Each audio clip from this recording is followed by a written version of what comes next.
thunder of jets in an open sky, a streak of gray, and a cheerful... A loop, a whirl, and a vertical climb, and once again you'll know it's time for the adventures of Rocky and Bullwinkle and friends. Starring that supersonic speedster, Rocket J. Squirrel, with his pal Bullwinkle the Moose, and a host of others. Hurry, Bullwinkle! The show's about to start! I'm coming as fast as I can. Wave to the people! Yay! Now what are you doing? Signing autographs. Let's see. John Smith. But your name is Bullwinkle. I know, but that's hard to spell.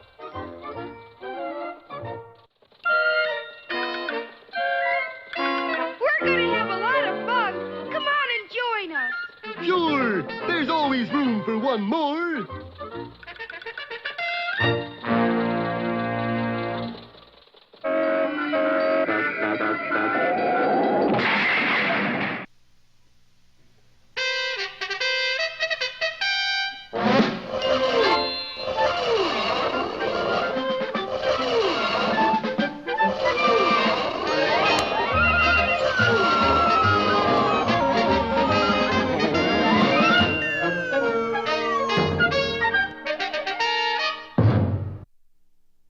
Last time you remember, our friends were stranded in the middle of the desert with the sun setting fast. Well, they shivered their way through the long, cold night, and in the morning, gazed out over miles and miles of miles and miles. Where do you suppose we are, Rock? We're right in the middle of nowhere, Bullwinkle. Oh, I'm glad. I thought for a minute we were lost. It was at that moment that Captain Peach Fuzz made a momentous discovery. Rocky, Bullwinkle, look here. What is it, Captain? Well, if we weren't in the middle of the Sahara Desert, I'd say it was a railroad track. That's sure one on you. What do you mean, Bullwinkle? Well, that's just a mirage. Mirage? No, mirage. It's called a octopus illusion. Optical illusion. Yeah, it's not really here. Look, I'll kick it. Boy, that's what I really call a mirage. It's hard as a rock. And look, coming down the track. Sure enough, as the boys watched, an express train bore down on them like an express train. Get off the track, Bullwinkle. Nonsense, Rock. It's all part of the same mirage. That's not a real engine. No? I'll prove it. I'll stand right here while it goes by. And Bullwinkle stood directly between the rails as the engine hurtled toward him. In the locomotive cab, of course, panic reigned. Now, there's something you don't see every day, Chauncey.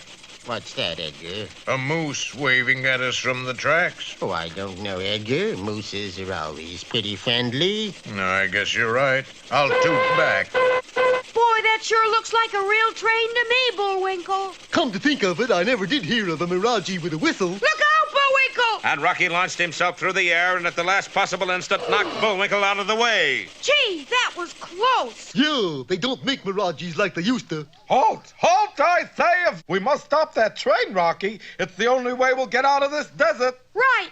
Bullwinkle, if you'll give me a little altitude, I'll try to catch it. Okay, Rock. And as Captain Peach Fuzz watched in amazement, Rocky held himself rigid and Bullwinkle picked him up like a javelin. Putting on a little weight there, Rock. Then Bullwinkle took a short run and with a mighty heave tossed Rocky high into the air. As soon as he gained enough altitude, the plucky flying squirrel headed downward straight for the speeding train. I tell you, that boy is a flying fool. Rocky drew up even with the locomotive and tried to fly into the cab. Unfortunately, he misjudged his distance a trifle and flew right through. Hey! Did you see what I saw, Chauncey? I hope not, Edgar. It looked like a flying squirrel. Hey! Stop the train! You know what, Chauncey? I think we've been on this run too long. How's that, Edgar? If the squirrels have started following us, Yes. we must be nuts. Right. Ta-ta, Edgar. Bye-bye, Chauncey. And the two terrified engineers leaped from the cab of the speeding locomotive. Golly, looks like I got here just in time. Rocky threw the brakes on hard and the train ground to a halt. A few moments and several explanations later, the engineers were back in the cab and our heroes safe on board the train as it started westward again. Well, we're on our way again, Rock. And this time, nothing could go wrong. Well, it better, or people will stop watching the show. No such chance, for at that moment, just a little way ahead, Boris Badenov stands at a switch that, if thrown, would immediately derail the train. But why, Boris? Moose and squirrel are on board. But what about all the other passengers? Well, you can't make an omelet without breaking eggs. And the fiendish Boris pulled that fatal lever. Don't miss our next exciting episode, A Creep at the Switch or Sudden Pacific.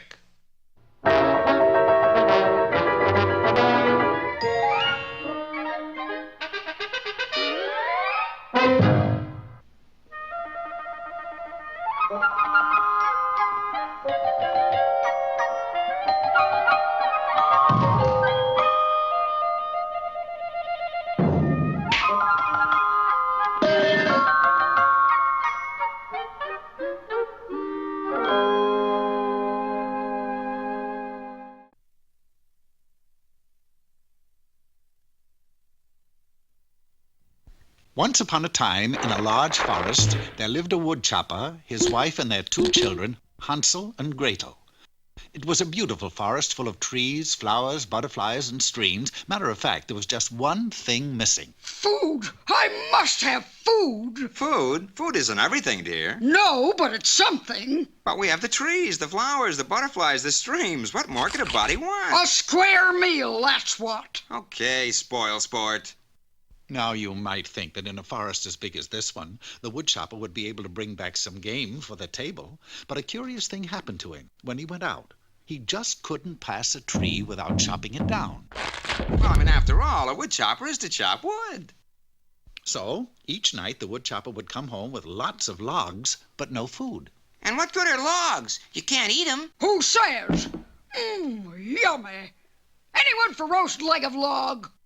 I think we better split and get some food, Hansel. Yeah, looks like Mom's a little kooky. Kooky? I wish I had a kooky. So, taking a few precious grains of parched corn, the children set out for the forest. Hours later, Gretel began to worry. When we found food, how do we find our way back? Easy. Remember those grains of parched corn? Well, I've been leaving them as a trail so we can find our way home. Some neat plan, huh? That plan is for the birds. And so it was. The birds had eaten all the corn. Hopelessly lost, the children wandered about until Hansel suddenly bumped into something that wasn't a tree. Watch your step, stupid. You bumped right into that gingerbread house. Gingerbread house? Oh, isn't it cunning? Cunning? It looks good enough to eat. Have a piece of shutter. I'm more of a shingle and doorman myself. And in a few minutes, Hansel and Gretel had eaten a big hole in the little house. Then, suddenly... Nibble, nibble like a mouse. Who is nibbling at my house? There's always a catch. You're a wicked witch, aren't you? Well, yes. And you got all kinds of magic powers, true? Well, no. You can't breathe fire and smoke? Nope. I just get dizzy. You can't summon up demons? I don't know. Hey, you demons! Tweet! You got no magic powers at all? Well, there is one thing I'm pretty good at. Turning children into aardvarks. Yeah, at that you're pretty good. But I don't really care much for aardvarks. Then why do you keep changing children into them? Because I care even less for children. Besides, I have the witch's tradition to uphold. Isn't there something you'd rather do? Oh, sure. I'd like to know how to ride a broomstick. Broom, boy. But what's the use? I'll never get off the ground. If I show you how to ride a broomstick, will you change Hansel back again? Of course. But you aren't even a witch. Oh, come now. There's a little bit of the witch in all of us girls. Give me the broom. Now, you take this broom. Yeah. And you twirl it all around. Yeah. Now you put it on the ground. Oh, yeah. And you sit right down. Yeah. Now you tell that broom. Boom, boom, boom, boom. Now you're on the roof. And sure enough, Gretel began to fly. Now me. But unfortunately, the witch hadn't asked how to turn the broom off. So, once she started it, she had to keep on going. And in a little while, she was in orbit around the Earth, where she remained to this day. But she did keep her word, for as soon as she had gone, Hansel turned back into himself. And so did aardvarks all over the world. In fact, aardvarks might have become extinct if it weren't for the fact that some aardvarks decided that they'd be happier remaining aardvarks. At any rate, Hansel and Gretel packed up the rest of the witch's house and started off. Of course, since they were in a magic forest, they soon came upon a huge talking duck. Oh, Duck, would you tell us the way back to our cottage? Je ne comprends pas. Yes, unfortunately, this was a French talking duck. But he indicated that the children were to get on his back, and down the river they went. After a long while, the duck said, Et voilà, nous avons arrivé. which is French for end of the line. Oh, joy! Home again! For there, sitting on a log, was their father, not with his axe, but with a musket. Father, why aren't you chopping down trees? Well, Gretel, I finally decided that all that glitters is not trees. You can't buy happiness with trees. Besides, I've chopped them all down. Now it's hunting. Hunting is the only thing. So, from that day on, Hansel and Gretel had plenty of food, and their mother never went hungry again. You know, sometimes I wish he'd stuck to his wood chopping.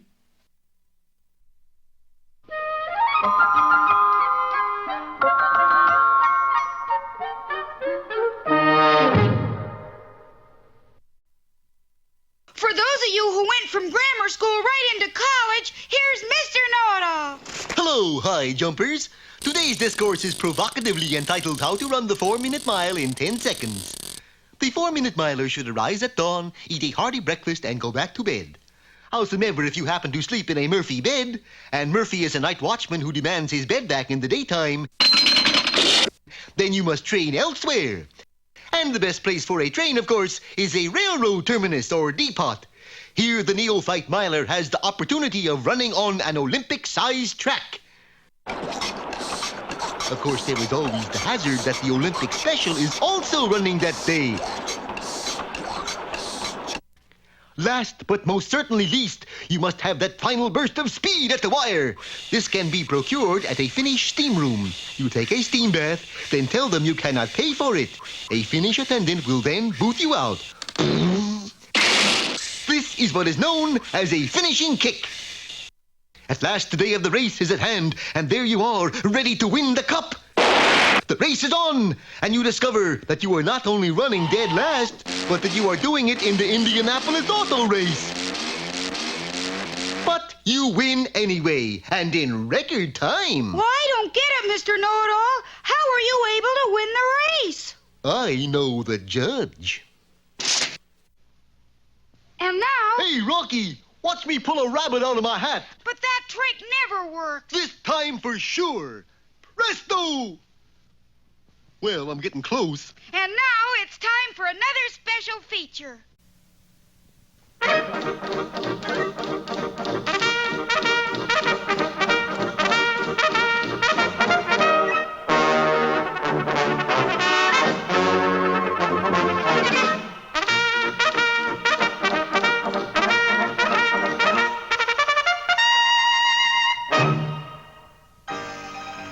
In the northern region of Canada, in the dead of winter, a blight had settled. That blight was Snidely Whiplash. Snidely Whiplash was up to his old avocation, foreclosing mortgages. No, no, no, Snidely Whiplash. Do not foreclose the mortgage. We will be homeless, forced to wander about this cold Canadian countryside. You should have thought of that when you signed the mortgage. You people are going to have to learn to read the small print. I can't even read the large print. Can I help it if there was a paper shortage? Besides, it will do you good to get out of this cramped apartment. Get some fresh air. But it's 40 below zero. So wear a sweater. Meanwhile, Dudley Do-Right of the Royal Canadian Mounties could not help noticing the plight of the people. He knew he must do something to help them. He said, Go home, people. But, Dudley, we haven't got any homes. No homes? Every living creature's got a home. Birds got nests. Rabbits got holes. But we are not rabbits or birds, Dudley. We are people. Snidely Whiplash has foreclosed our mortgages. Foreclosed your mortgage, and he promised me. Oh, that is a terrible thing. Well, have no fear. The RCMP will have something to say about that. 3 cheers for Dudley Do-Right. Let's hear it for him out there.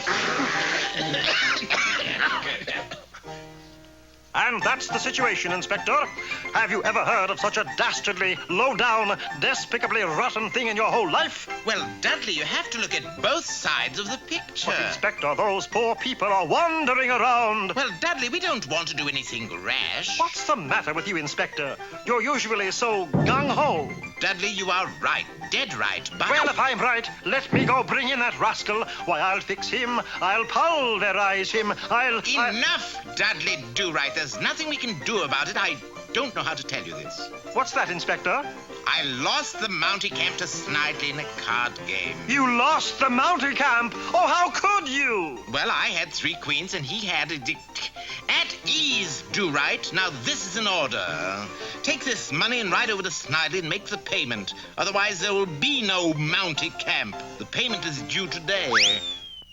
I have reason to believe that Dudley Do-Right will ride in today to make the payment on the camp. Homer, you must stop him, for if the payment is not made, the Mountie Camp will be all mine. Homer tried everything to stop Dudley, but nothing could stop Do-Right.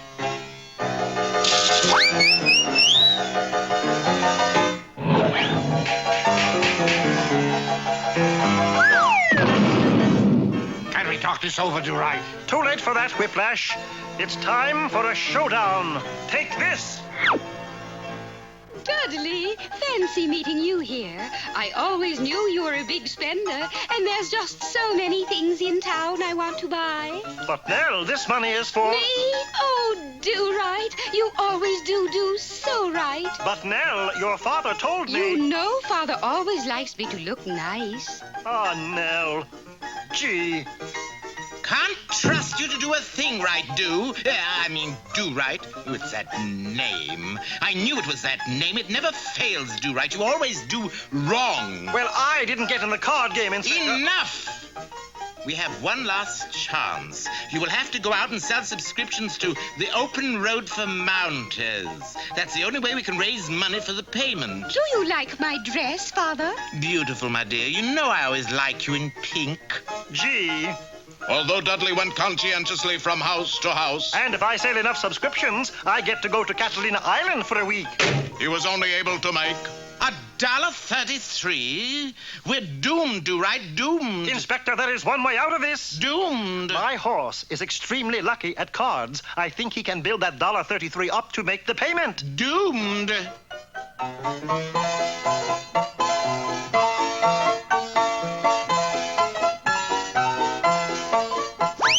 Well, all's well that ends well, Do-Right.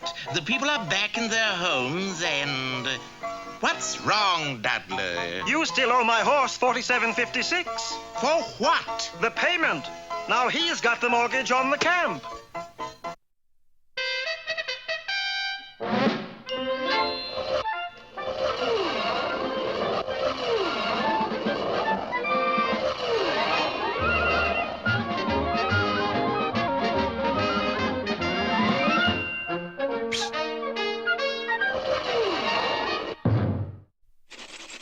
On the perilous path to Mount Flatton and Bullwinkle's mine, Rocky and Bullwinkle wound up on board a train crossing the desert. With them is Captain Peter Peachfuzz, the muddle-headed head of G2. Yes, Rocky, I've been following you and Bullwinkle for days now. Why? 'Cause I'm lost. But you must have another reason. Well, actually, it's your mind, Bullwinkle. What about it? It's chock full of Upsidaisium. Upsidaisium? Gee, that's great. Marvelous.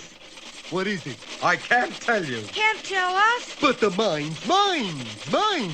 Surely you can give us a little hint. Well, all right, but just a hint. And Captain Peachfuzz told them a strange story indeed. It started several years ago in a little western town of Buzzard's Craw, when a grizzled old prospector trudged into town leading his pack mule. He looked like any other grizzled old prospector, but his burro was just a little bit different. It floated along behind him 20 feet in the air. Looks like Henry's made a strike, Zeb. How you figure? Look how uppity his mule is. The grizzled old prospector pulled his burro in like a kite, hitched him to a rail, and entered the claims office. Calvin, I want to file a claim on Mount Flatton. Strike it rich up there, did you? Yep. Gold? Nope. Silver? Nope. What then? Don't know, but there's sure a lot of it up there. Did you bring any back, Henry? Did I? Look at that fool mule. He's carrying a load of it. You mean? Yep. I figure it's some anti-gravity metal. Anti-gravity? What's that mean? It means the stuff falls up. Impossible. But at that moment, the town sneak thief, Scurvy McMurk, was rifling the old prospector's pack. Oh, boy, I got me a big chunk of... And McMurk, still holding a piece of the mysterious ore, shot skyward and was never seen again. And good riddance. We better send that stuff to the assay office in Durango. And a few days later at the assay office, the chief assayer, Dr. Sebastian Flegel, held a press conference. Gentlemen, in this heavy chest we have the world's first anti-gravity metal. Down, boy. Scientists call it a phosphoric butyl ecahedron of axium disulfide. We call it Upsidaisium. Upsidaisium? Now, let's have a look at it, Doc. Impossible, gentlemen. Not even to get your picture in a paper? Well, all right. But you have to be awfully quick. And as the doctor opened the heavy lid, the world's entire available supply of Upsidaisium fell up and out of the chest, crashed through the ceiling, and disappeared into space. Would you like me to say cheese? Meanwhile, back in Buzzard's Craw, the grizzled old prospector was in for a severe disappointment. You can't file a claim on Mount Flatton, Henry. How come? Because Mount Flatton is already owned. By who or? By a moose. A moose? Dewlap the Moose. What's so funny, Henry? 'Cause he'll never find Mount Flatton, is why. Why so? 'Cause it ain't nowhere to find. And the grizzled old prospector stalked out of the office and out of the story. And so you see, the government has been looking for Mount Flatton ever since. A lost mountain! Hokey smoke! Well, we'll all look for it together. Yeah, a whole mountain shouldn't be too hard to find. Oh, no? And what if the train you're on is speeding toward an open switch? And that's just what's happening now as Boris Badenov gleefully awaits the catastrophe. My, how time flies when you're having fun. Don't miss our next episode, The Train on the Plain, or The Overland Express.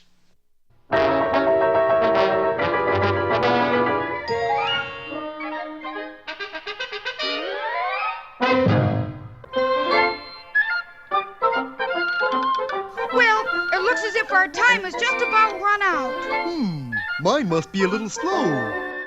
You got the credits, Bullwinkle? All on this itty-bitty card. Oop!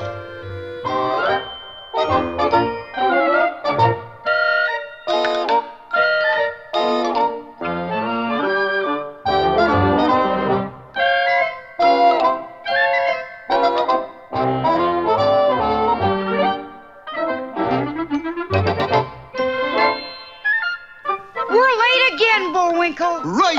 Bye now. See you next time.